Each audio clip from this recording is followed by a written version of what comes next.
নমস্কাৰ, মই দেৱজিৎ ঘোষালে পুনৰবাৰ অসমীয়া নৱপ্ৰজন্মৰ PME নিউজলৈ আপোনালোকক স্বাগতম জনাইছোঁ। আজি আপোনালোকৰ বাবে গুৰুত্বপূৰ্ণ ভালেকেইটা বাতৰিৰ ওপৰত প্ৰতিবেদন প্ৰস্তুত কৰি লৈ আহিছোঁ, যিবোৰে আপোনালোকক বহু উপকৃত কৰিব। আজিৰ মুখ্য প্ৰতিবেদনবোৰ হ'ল অহাকালি অৰ্থাৎ 1 নৱেম্বৰৰ পৰা আপোনাৰ দৈনন্দিন জীৱনত বিশাল পৰিৱৰ্তন হ'বলৈ গৈ আছে। পাকঘৰৰ চিলিণ্ডাৰৰ পৰা আৰম্ভ কৰি ৰেল যাত্ৰালৈকে এতিয়াৰ পৰা বিনামূল্যে বুক কৰিব পাৰিব ৰেলৰ টিকট। আয়কৰ বিভাগে আয়কৰ পৰিশোধ কৰাৰ সময়সীমা বৃদ্ধি কৰিছে। যদি লকডাউনৰ সময়ত বেংকৰ ঋণ পৰিশোধ কৰিছে তেন্তে উভতাই পাব নগদ ধন। পুনৰ বৃদ্ধি পোৱাৰ সম্ভাৱনা পেট্ৰল ডিজেলৰ মূল্য। আপোনাৰ গেছৰ ছাবচিডি বন্ধ হৈ যোৱা নাইতো? যদি হৈ গৈছে তেন্তে এনেকৈ ফটাফট চেক কৰক। ভাৰতত নিষিদ্ধ পাবজি দ্বিতীয়বাৰৰ বাবে ভাৰতত প্ৰৱেশ কৰাৰ সম্ভাৱনা। এতিয়া বিস্তাৰিত এটি গুৰুত্বপূৰ্ণ খবৰ সকলোৰে বাবে। 1 নৱেম্বৰৰ পৰা আপোনাৰ জীৱনত ভালেকেইটা পৰিৱৰ্তন হ'বলৈ গৈ আছে। পাকঘৰৰ চিলিণ্ডাৰৰ পৰা আৰম্ভ কৰি ট্ৰেইনৰ টাইম টেবুল সকলো ক্ষেত্ৰতেই পৰিৱৰ্তন হ'বলৈ গৈ আছে।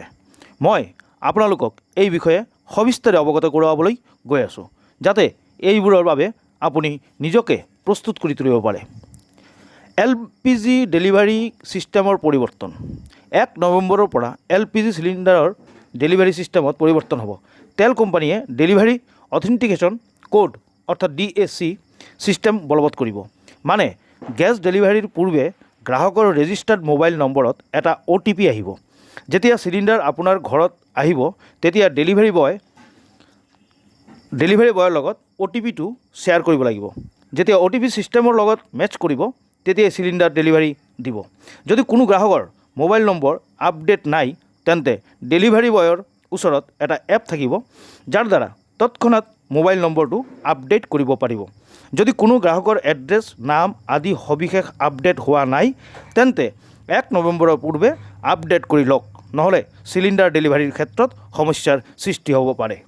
ইণ্ডেন গেছৰ বুকিং নম্বৰ পৰিৱৰ্তন হ'ব। ইণ্ডিয়ান অইলে জনোৱা মতে ঘৰুৱা চিলিণ্ডাৰ বুকিঙৰ ক্ষেত্ৰত দেশৰ ভিন্ন অঞ্চলত ভিন্ন মোবাইল নম্বৰ আছিল, কিন্তু দেশৰ সবাতোকৈ বৃহৎ পেট্ৰলিয়াম কোম্পানীয়ে সমগ্ৰ দেশৰ ক্ষেত্ৰত এটাই ফোন নম্বৰ গেছ বুকিঙৰ সুবিধা কৰি দিছে। নম্বৰটো হ'ল 7718955555। আকৌ এবাৰ ক'লোঁ 7718955555। 7718955555। বুকিঙৰ ক্ষেত্ৰত কল বা SMS কৰিব পাৰিব। বেংকৰ গ্ৰাহকৰ বাবে বেয়া খবৰ। এতিয়া বেংকৰ লগত সকলো ধৰণৰ লেনদেনৰ ক্ষেত্ৰত লগোৱা হ'ব অতিৰিক্ত চাৰ্জ। 1 নৱেম্বৰৰ পৰা বেংক অৱ বৰোদাই গ্ৰাহকক এক সীমাবদ্ধ লেনদেনৰ ওপৰত লেনদেন কৰিলে দুয়োটাৰ ওপৰতে চাৰ্জ আদায় কৰিব। যদিও বিভিন্ন ধৰণৰ একাউণ্টৰ ভিন্ন চাৰ্জ আদায় কৰা হ'ব, যদিও জনধন একাউণ্টৰ ক্ষেত্ৰত সামান্য ৰেহাই দিয়া হ'ব। জ্যেষ্ঠ নাগৰিকৰ ক্ষেত্ৰতো কোনো ধৰণৰ ৰেহাই দিয়া হোৱা নাই। বাকী বেংকবোৰ যেনে bank of India, PNB, axis আৰু চেণ্ট্ৰেল বেংকো অনতিপলমে এনেধৰণৰ চাৰ্জ লগোৱাৰ যোজা চলাইছে। SBI গ্ৰাহকেও ছেভিংছ একাউণ্টত কম সুত লাভ কৰিব। 1 নৱেম্বৰৰ পৰা SBIৰ ক্ষেত্ৰতো কিছু বিশেষ নিয়মৰ পৰিৱৰ্তন হ'ব। ছেভিংছ বেংক একাউণ্টত 1 লাখ টকালৈকে জমা থাকিলে তাত সুতৰ হাৰ 0.25 পইচা হ্ৰাস কৰি 3 টকা 25 পইচা প্ৰদান কৰিব। 1 লাখ টকাৰ ওপৰত জমা কৰিলে তাত ৰেপো ৰেট অনুসাৰে সুত লাভ কৰিব। অৱশ্যে 1 নৱেম্বৰৰ এটা ভাল খবৰো আছে। যিকোনো ডিজিটেল পে'মেণ্টৰ ওপৰত কোনো চাৰ্জ লোৱা নহ'ব। 50 কোটিৰ টাৰ্ণঅভাৰ থকা ব্যৱসায়ীসকলে ডিজিটেল পে'মেণ্ট গ্ৰহণ কৰাটো বাধ্যতামূলক হ'ব। RBIৰ দ্বাৰা এয়া বলবৎ কৰা হৈছে। নতুন নিয়ম অনুসৰি গ্ৰাহক বা মাৰ্চেণ্টৰ পৰা ডিজিটেল পে'মেণ্টৰ বাবে কোনো ধৰণৰ শুল্ক ধাৰ্য কৰা নহ'ব। তাৰোপৰি 1 নৱেম্বৰৰ পৰা ভাৰতীয় ৰেলৰ সমগ্ৰ দেশৰ সময়সূচীৰ পৰিৱৰ্তন হ'ব। এই নিয়ম অনুসৰি 13,000 যাত্ৰীবাহী ৰেল আৰু 7,000 মালবাহী ৰেলৰ সময়সূচী পৰিৱৰ্তিত হ'ব। দেশৰ 30খন ৰাজধানী ৰেলৰো সময়সূচী 1 নৱেম্বৰৰ পৰা পৰিৱৰ্তন হ'ব। এতিয়াৰ পৰা বিনামূল্যেও বুক কৰিব পাৰিব ট্ৰেইনৰ টিকট। কেনেকৈ আহক জানি লওঁ। ৰেলৰ দ্বাৰা ভ্ৰমণ কৰিব বিচৰা এতিয়াৰ পৰা বিনামূল্যে যাত্ৰা আৰম্ভ কৰিব পাৰিব। চমক খাই নুঠিব। আমি আপোনাক সঁচা কথাকে কৈছোঁ। যদি আপোনাৰ ওচৰত IRCTC SBI ৰুপে কাৰ্ড আছে তেনেহ'লে তাৰ পৰা পোৱা ৰিৱাৰ্ড পইণ্টছৰ ব্যৱহাৰ কৰি ফ্ৰীত ৰেলৰ টিকট বুক কৰিব পাৰিব। চৰ্ত সাপেক্ষে আপোনাৰ ওচৰত সমমূল্যৰ ৰিৱাৰ্ডছ পইণ্টছ থাকিব লাগিব। IRCTC SBI ৰুপে ক্ৰেডিট কাৰ্ডৰ বিশেষত্বসমূহ হ'ল 31 মাৰ্চ 2021লৈকে এই ক্ৰেডিট কাৰ্ড বনালে কোনো ধৰণৰ জইনিং ফিজ নালাগিব। IRCTCৰ ৱেবছাইটৰ পৰা টিকট বুক কৰিলে 10% কেছবেক পাব। এই ৰিৱাৰ্ড পইণ্টৰ দ্বাৰা 1.1 টকাৰ সমমূল্য হ'ব। ইউজাৰ্ছ ফ্ৰীত ৰেলৰ টিকট বুক কৰিব বিচাৰিলে ৰিৱাৰ্ডছ পইণ্টছক ব্যৱহাৰ কৰিব পাৰিব। ইউজাৰ্ছৰ কাৰ্ডত প্ৰথম 45 দিনত 500 টকা বা অধিক লেনদেন কৰিলে 350 পইণ্ট লাভ কৰিব। কাৰ্ডক এক্টিভ কৰিলেই একাউণ্টত 350 পইণ্ট আহি যাব। IRCTCৰ ৱেবছাইটৰ পৰা ৰেলৰ টিকট বুক কৰিলে ট্ৰেনজেকশ্যন চাৰ্জত 1% ৰেহাই পাব। ইয়াৰ উপৰি এই কাৰ্ডেৰে আপুনি যিকোনো ধৰণৰ শ্বপিং কৰি হেভি ডিছকাউণ্ট লাভ কৰিব পাৰিব। ইনকাম টেক্স ৰিটাৰ্ণ অৰ্থাৎ আয়কৰ পৰিশোধ কৰাৰ তাৰিখ বৃদ্ধি কৰা হৈছে।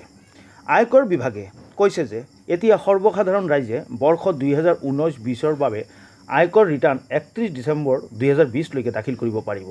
পূৰ্বে ইয়াৰ বাবে অন্তিম তাৰিখ 30 নৱেম্বৰ 2020লৈকে আছিল। কেন্দ্ৰীয় প্ৰত্যক্ষ কৰ ব'ৰ্ড CBDT-য়ে ইয়াৰ বাবে নটিফিকেশ্যনো জাৰি কৰিছে। ইয়াৰ বাবে আয়কৰ পৰিশোধকাৰীসকলৰ কৰোণা কালত বহু সকাহ লাভ কৰিছে।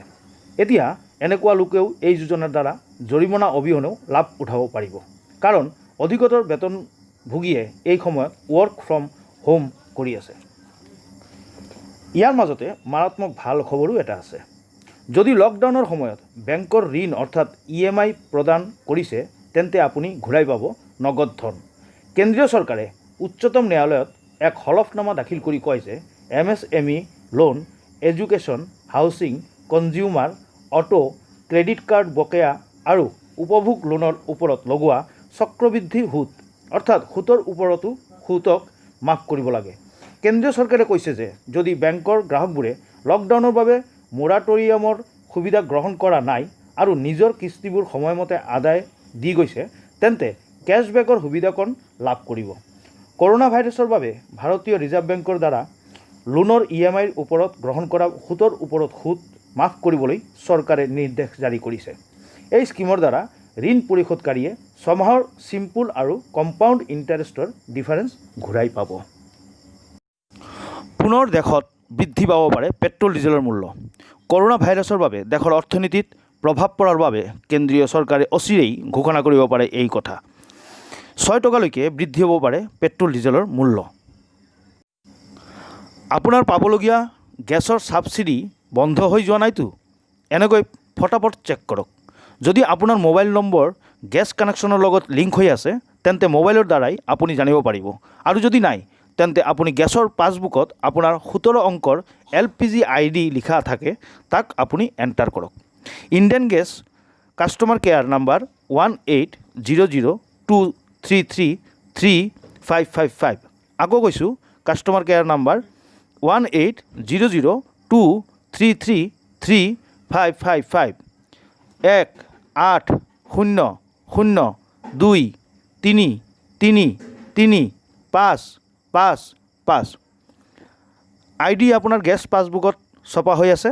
বছৰেকত 10 লাখ টকাৰ আয় থকা ব্যক্তিৰ বাবে এই সুবিধা নহয়। গেছ ছাবচিডিৰ দ্বাৰা চৰকাৰে আপোনাক অতিৰিক্ত বোঝা কম কৰাৰ প্ৰয়াস কৰে। কেতিয়াবা আমাৰ খবৰেই নাথাকে যে আমি ছাবচিডি লাভ কৰিছোঁ নে নাই। চিন্তাৰ কোনো কাৰণ নাই। আপুনি অনলাইন গেছ ছাবচিডি চেক কৰিব পাৰিব। আপুনি নিজেই চেক কৰিব পাৰিব। আপোনাৰ বাৰ্ষিক আয় যদি 10 লাখ টকাৰ ওপৰত তেন্তে ইয়াৰ বাবে আপুনি সময় নষ্ট কৰি লাভ নাই। সকলোৰে প্ৰথমে আপুনি ইণ্ডিয়ান অফিচিয়েল ৱেবছাইটত ক্লিক কৰক বা লেপটপ বা মোবাইলত গুগল ক্ৰোম ব্ৰাউজাৰত অ'পেন কৰক। আপুনি গুগলত ইণ্ডিয়ান চাৰ্চ কৰি প্ৰথমতে ৰেজাল্টত ক্লিক কৰক। ৱেবছাইট খোলাৰ পিছত LPG চিলিণ্ডাৰৰ এটা ছবি ওলাব, তাত ক্লিক কৰক। ইয়াৰ পিছত এটা কমপ্লেইন বক্স খুলিব, তাত ছাবচিডি ষ্টেটাছ লিখি প্ৰচিড বটন দবাই দিয়ক। এইদৰে ক্ৰমান্বয়ে আপুনি আগবাঢ়ি যাওক। সকলো কৰাৰ পাছত ভেৰিফাই বটন দবাই দিয়ক আৰু ছাবমিট কৰক। আপোনাৰ সকলো তথ্য ওলাই আহিব।